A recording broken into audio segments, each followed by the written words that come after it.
죽을지언정 포기할 수 없다.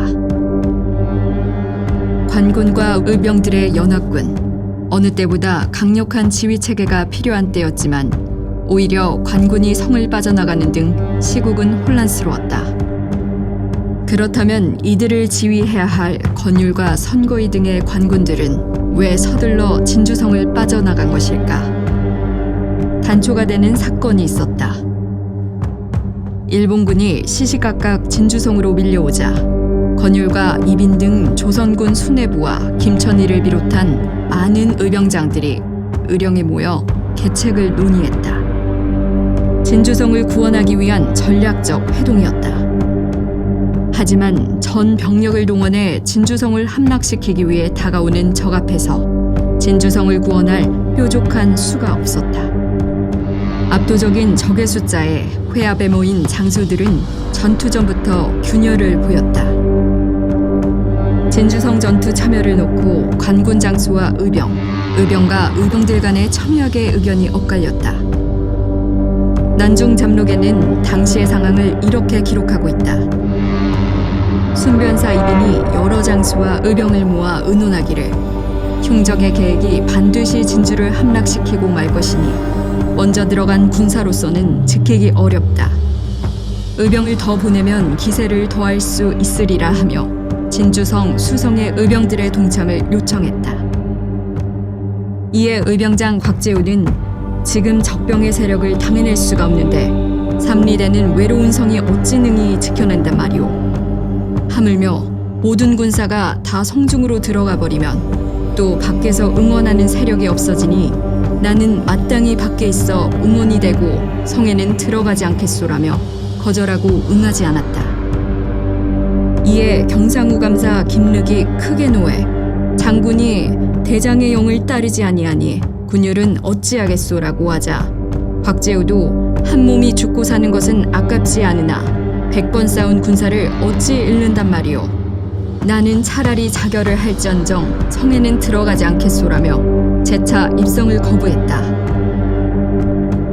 곽재우는 의병활동 초기 의령의 정암진과 세간리를 중심으로 활약했다. 스스로를 천강 홍의장군이라 하여 지금도 홍의장군 곽재우로 불린다. 곽재우는 지형의 밝은 이점으로 매복병을 두고 급습하거나 유격전으로 적을 섬멸하던 의병장이었다. 100번 함께 싸운 군사를 어찌 허망하게 잃느냐며 의병장 곽재우의 말도 틀린 말이라 할 순 없었다. 이빈은 결국 곽재우로 하여금 정암진을 지키게 했다. 곽재우는 충청병사 황진의 입성을 말리기도 했다. 곽재우는 진주성의 전황을 이미 어렵게 보고 있었다. 나와 함께 밖에서 싸우자는 말에 황진은 외로운 처지의 진주성을 외면할 수 없다며 이를 거절했다. 진주성 수성을 놓고 섣불리 대응해서는 안 된다는 신중파와 어렵지만 반드시 지켜야 한다는 강경파로 나뉜 회동은 별 소득 없이 끝이 났다. 가장 강력하게 진주성 수성을 주장한 이는 호남 최초의 의병장 김천일이었다.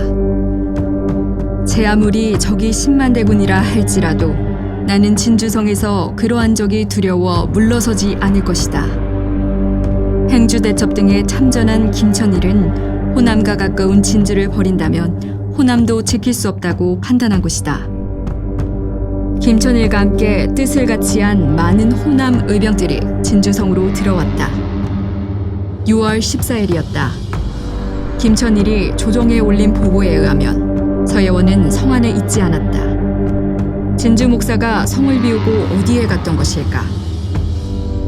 의령에서 있었던 관군과 의병의 회동에서도 진주 목사의 이름은 나오지 않았다.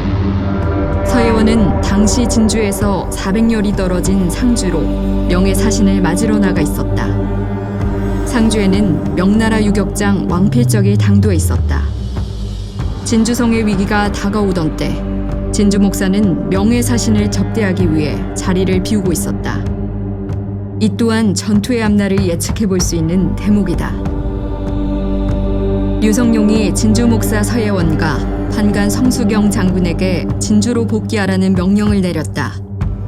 이들은 명을 받고 잠시 지체하다 진주성으로 복귀했다. 전투 개전을 불과 며칠 앞두지 않은 시점이었다. 이들이 지체한 이유는 명예장수 왕필적을 설득해 명군과 함께 진주성으로 돌아가려는 것이었다. 하지만 명군은 전투에 합류할 생각이 없었고 이들은 빈손으로 진주성으로 돌아왔다. 의병과 관군들이 진주성을 지키기 위해 입성하고 임진년 때 그랬던 것처럼 경상우도의 백성들도 성 안으로 피신하기 시작했다. 그렇게 성 안에 모여든 백성들과 관군, 의병이 좋기 6에서 7만에 달했다. 1592년 10월의 1차 진주성 전투의 대승은 목사 김시민의 철저한 대비와 민, 관, 군이 승리를 위해 힘을 합쳤기 때문에 가능했다. 하지만 또다시 전투를 앞둔 1593년 6월의 진주성은 달랐다. 진주성 수성을 논하기 위한 관군과 의병들의 의령회동은 서로 합의점을 찾지 못하고 흩어지고 말았다. 구원병을 보내야 할 명군은 전투 의지가 없었고 진주성의 사태를 방관했다. 적의 선봉이 6월 16일 함안에 이르렀다. 이빈과 권율, 선거의 등이 이끄는 조선군은 이들을 맞아 나섰으나 제대로 된 전투 한 번 없이 후퇴만 거듭했다. 오히려 적의 사기망 북돋아주는 격이 됐다. 권율 장군과 이빈 등은 쫓기듯 전라도 쪽으로 물러났고 의병장 곽재우 등도 후퇴하고 말았다. 사실상 진주성 주변의 진주성을 구원해줄 관군과 의병 세력들이 전무해진 상황이 됐다. 김준영 경상국립대 역사교육과 명예교수는 이 부분을 지적했다. 진주성 2차 전투는 1차 때와는 달리 외부의 지원이 전혀 없었다. 명군도 방관했지만 무엇보다 조선군의 지휘부가 문제가 있었다. 만약 조선군과 의병들이 총동원돼 진주성 구원에 나섰더라면 명군도 어쩔 수 없이 개입했을 것이다. 진주성이 완전히 고립되게 만들었다는 점이 가장 큰 문제였다고 했다. 이런 상황에서 결정적으로 진주성 2차 전투를 앞두고 또 하나의 악재가 발생했다. 학봉 김성일이 병사한 것이다. 당시 김성일은 경상우도 순찰사 현장 최고 지휘관이었다.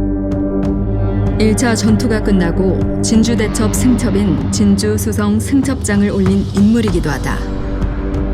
진주성을 반드시 지켜야 한다고 주장하던 최고 지휘관이 병사하면서 진주성의 상황은 더욱 어려워졌다. 이런 가운데 일본군 10만의 대병력은 진주로 밀려오고 있었다.